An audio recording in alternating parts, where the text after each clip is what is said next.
Welcome to Podkey Daily News, your fast brief on power, markets, war, and the stories moving next. Today's throughline is pressure. Pressure on ethics rules, pressure on labor and markets, pressure on Ukraine and Gaza, and pressure on the infrastructure behind AI, power, and even space. Donald Trump and his family reported more than $1 billion in earnings last year, and the standout piece was crypto. More than $500 million reportedly came from the World Liberty financial venture, and about $600 million more from Trump-branded meme coins.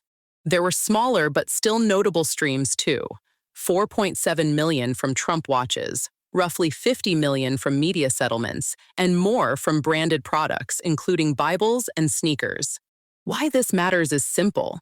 Critics say the scale and source of the money create an obvious conflict question while he's in office, especially in an industry that depends heavily on policy, enforcement, and tone from Washington. Senator Adam Schiff said Trump made more in his first year in office than before, and Congressman Jason Crow called it grift and corruption.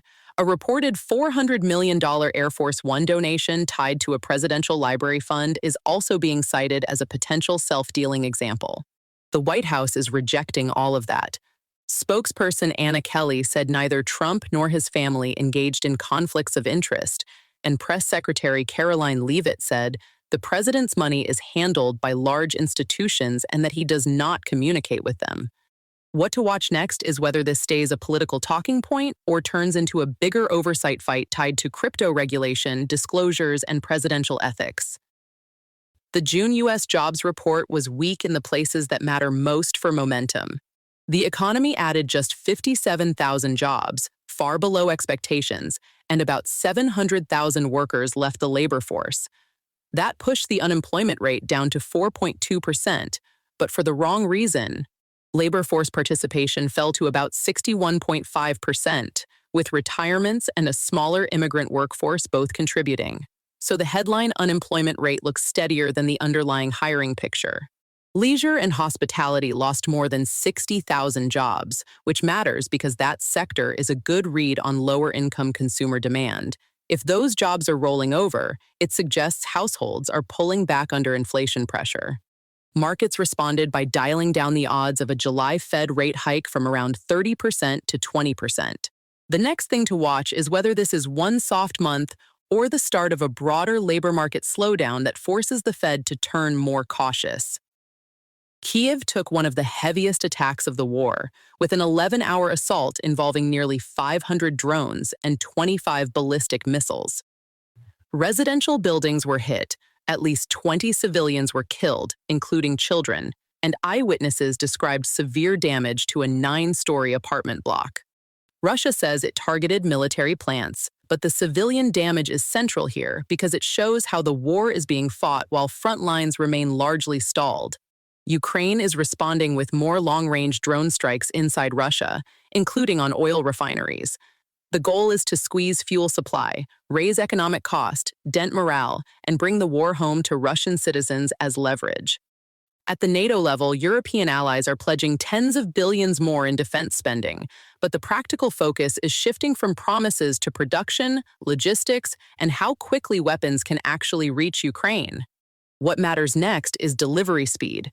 The funding headlines are significant, but battlefield impact depends on manufacturing output and transport, not summit language. In Gaza, more than 15,000 people are waiting for medical evacuation abroad, and at least 300 have reportedly died while waiting. That turns the evacuation system itself into a life-or-death choke point, especially for patients needing dialysis and other treatments that depend on reliable supplies and functioning equipment. Israel says aid requests have been approved, but restrictions on medicines and equipment are still forcing rationing. The immediate question is whether outside pressure produces faster crossings and more consistent medical access because the delay is now part of the casualty count. The AI infrastructure trade is running into a harder question. How much of this capacity will actually earn its keep? Analysts are warning that hyperscalers may be building more compute than they can profitably use, and some firms appear to be shifting from unlimited expansion to trying to monetize what they already bought. Reports that Meta may sell excess AI computing power helped trigger worries that demand for AI hardware may not be infinite after all. There's also growing expectation of a second-hand market for underused GPUs and TPUs. If idle chips get resold instead of replaced, the whole assumption of perpetual fresh demand gets weaker. That skepticism is showing up in investor positioning, too. Michael Burry has taken bearish bets tied to the AI buildout, including shorts connected to NVIDIA, Tesla, Applied Materials, and a semiconductor ETF. The big watch item here is earnings season. Investors will want proof that compute spending is translating into durable revenue, not just bigger capex bills. Heat is turning energy planning into a practical stress test.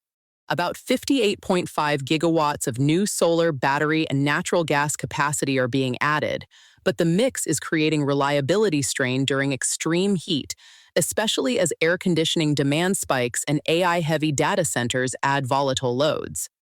In Europe, the issue is even more visible because household air conditioning penetration is still low. Roughly half of Italian homes have AC, about a quarter of French homes, and only about 5% in the UK.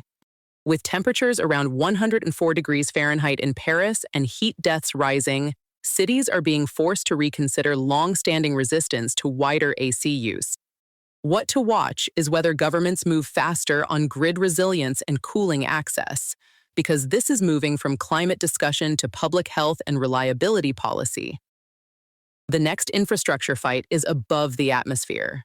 Plans for more than 1.5 million new low Earth orbit satellites could flood astronomical images with bright trails, and in some observations, the obstruction risk could be total if satellites are luminous enough. This is not just an astronomy complaint. The sheer number of objects raises collision risk and the possibility of debris cascades that could damage telescopes and make orbit less usable for everyone. Calls are growing for brightness limits and actual enforcement of international space rules. The key issue now is whether launch growth outruns governance completely. The EU Court of Justice upheld a record €4.5 billion antitrust fine against Google over claims that Android was used to force traffic toward its search engine. It's the biggest EU penalty against a tech giant, and the timing matters because regulators are now looking at platform power in a market where AI bundling could make old distribution advantages even stronger. For big tech, the message is clear. Product integration that once looked routine is getting a much more aggressive legal review in Europe.